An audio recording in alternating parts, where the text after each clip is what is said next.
Hey everybody, and welcome back to this channel. Alright, so my name is Michelle and I am a stroke survivor. I am a little over 11 years post-stroke, and I started my recovery journey to get my use of my hand back about a year and a half ago now. And when I first started, I hadn't seen an OT or PT in 10 years, 9 years at that point. And so I started seeing OT basically January of 2019, and I stopped seeing them basically January of this year. So about a year I was there. But before I went there, I started doing these 30-day challenges, and I got some advice from a ton of other stroke survivors out there that to stretch my fingers. I needed to stretch my hand because my hand was like, closed most of the time.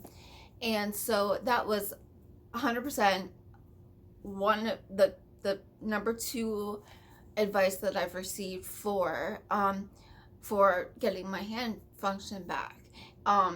And if you want to know the number one, I actually made a video about this, and I'll link to that at the end and in the description. But anyway, so this is really good advice, stretching your fingers. But I didn't know this at the time, but there are mistakes that can be made with something sounding so simple as stretching your fingers. Well, I made three major mistakes, and the first one being I waited so long to start my recovery.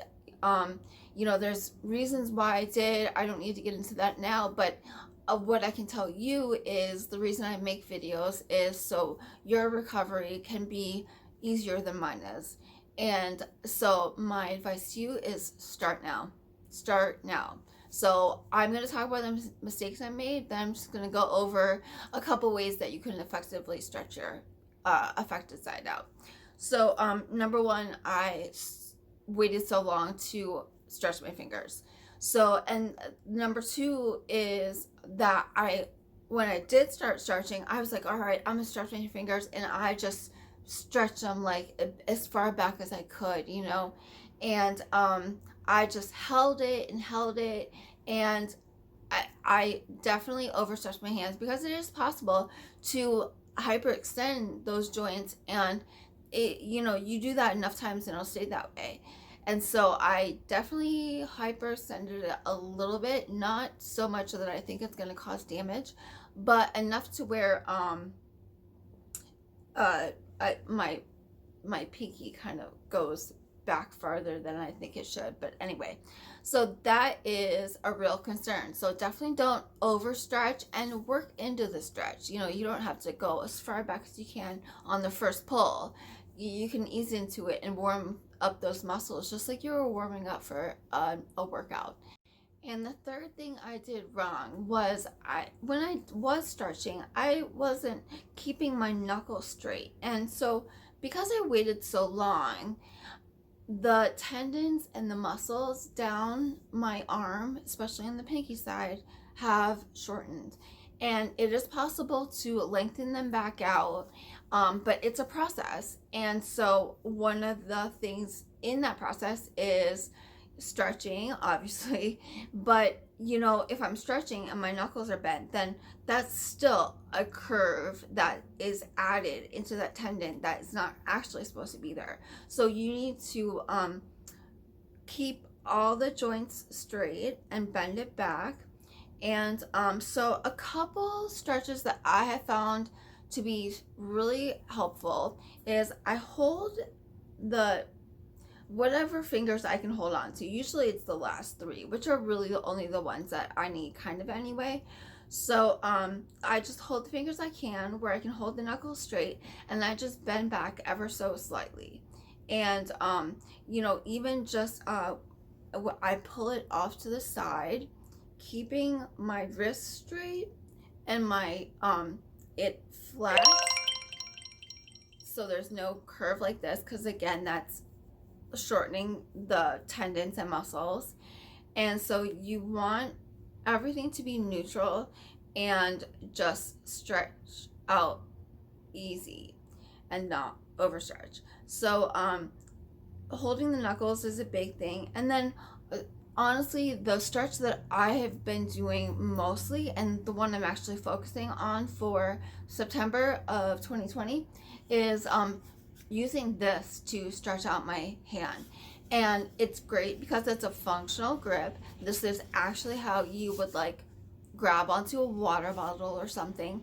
But I form my hand around this paper towel roll, and this is a thicker paper towel roll that I did get from OT, but you could honestly use like a bottle of some sort, a can.